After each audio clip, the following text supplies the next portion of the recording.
आपका अपना TV channel RJ रमझाझर, जज्बात के रंग भरोसा के संग। जिले के कलेक्टर के निर्देशानुसार वन विभाग द्वारा नर्सरी निर्माण का कार्य करवाया जा रहा है, जिसमें मनरेगा के तहत मुंगेली के मझगांव पारा में 5 एकड़ भूमि पर पौधे लगाने का काम किया जा रहा है। इन पौधों का उपयोग जिले में वृक्षारोपण के लिए किया जाएगा, जिससे भविष्य में बाहर से पौधे मंगवाने की आवश्यकता नहीं पड़ेगी और मुंगेली के लोग वृक्षारोपण के लिए जागरूक हो सकेंगे। हमने इस साल मनरेगा के अंतर्गत एक नर्सरी शुरू किया गया है, जिसका जून में पौधा तैयार हो जाएगा, रोपण करने लायक हो जाएगा।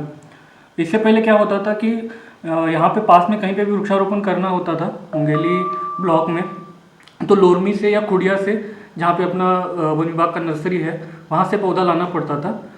इसीलिए इस साल कलेक्टर सर के मार्गदर्शन में हमने मनरेगा के अंतर्गत एक 5 एकड़ में नर्सरी शुरू किया गया है।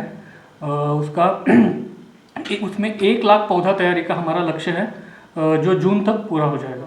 उसके अंतर्गत हम लोग मुनगा फलदार प्रजातियों का भी लक्ष्य रखे हैं, जैसे मुनगा है, आम है, कटहल है, सीताफल है। उसके साथ ही इमारती प्रजातियां जो रहती है, साल, सागौन, ये भी प्रजातियों का पौधा तैयारी हो रहा है।